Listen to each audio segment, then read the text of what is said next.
Hello, and thank you for tuning in, and welcome to Stock Music Licensing. My name is Daniel Carrizales from stockmusiclicensing.com.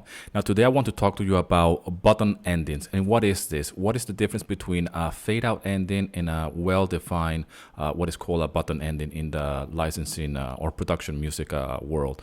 Now, what it is that and I'm doing this tutorial because it's a very confusing for most. I know I had a lot of confusions in the beginning when I was starting out doing stock music. And the button ending, what it is it's a well-defined ending, and it's when the whole music just hits a final note, or there's a final hit in the music, and the note will ring out naturally, and eventually it will die off or fade out.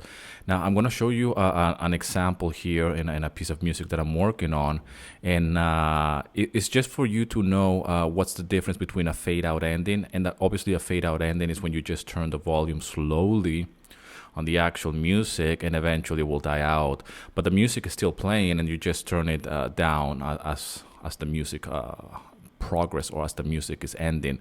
Now, why will you want to do this? Why you want to make sure that your music tracks have a button ending and a well-defined ending is because a lot of video editors and a lot of commercials, a lot of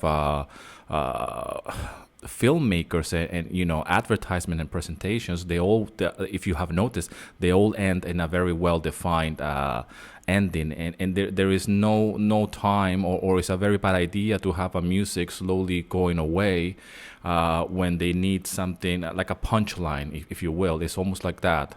So let me just show you very quickly an example here that I'm working on.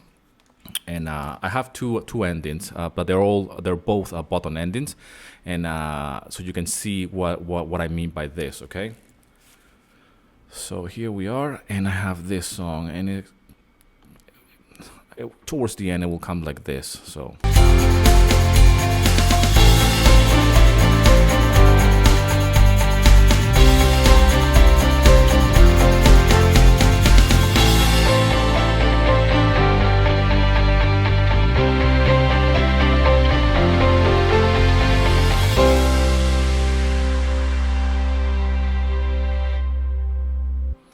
now right there, over here, as you can see, I have stop. It's almost like an outro, or like almost like a pre-ending. I just cut the drums a little bit, and then it's just a little bit of an instrumental without the drums or any percussion, and it's almost like indicating that the ending is coming, and then the button ending will be the actual last chord over here.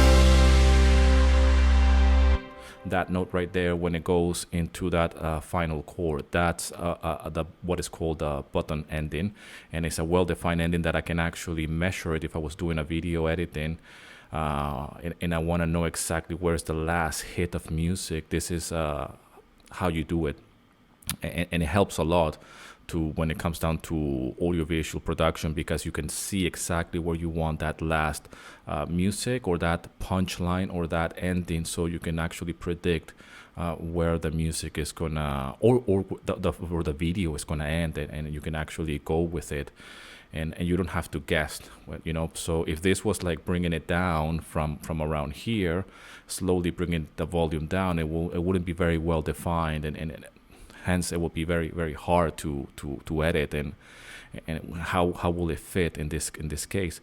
Here I have another piece of the same music track, but it's a slightly different ending. So this one is a little bit more intense, I guess, and I'm just gonna play it for you very quickly. So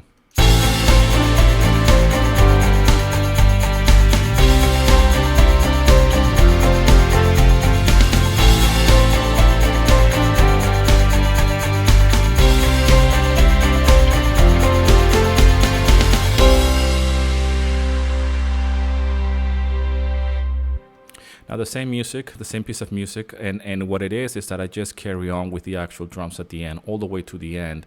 And this is another way to do it as well. And this is a really even more defined, and it's the whole band or the whole piece of music stopping together. So you have to picture it like that, like it's a band playing, almost like when you go to see a band in a concert. Really, most of the times, or the majority of the time, they will be playing a song, and they will end in a in a final hit, and that's the best way to visualize this when you do your compositions and your endings, which is crucial. This is very important. When you join some high-end libraries, they will even some of them will give you specifications in terms of like not only what alternative versions of your music you should submit to them, like the classic edits of 60 and 30-second edits and 15-second edits, but as well make sure that you provide your music with button endings and not with a fade out. So some high-end libraries, like I mentioned, they do this. They give you these specifications. And some other royalty-free music sites, they don't do this. And I don't think this is an issue when it comes down to rejection. You could get rejected at times, depending on the library, especially if it's something like Audio Jungle and the fade out, or it could be a soft rejection because of that. I know I got plenty of those in the past because I wasn't aware that you can actually end your songs like this, or it was actually recommended it to do this kind of ending. So since then, I usually take a lot of effort or a lot of pride in the endings of my tracks, and it has to be a really well-defined ending. So it's just an exercise for you. Maybe you know about this already. Maybe if you're just starting out, this could be something that you're not really aware of. And it's just a little detail. It's just little things like this that they can make or break your music in the way that you can probably make a sell or not. Because as a video editor, if you're looking for music and you say, I like this piece of music, but the ending is not right, that could be a reason for not licensing your music for sure. This is really crucial. So pay attention to the endings. Make sure that the endings are really well defined, and it's not fade out. So the fade out version of this will be something like this, I guess, while I'm at it.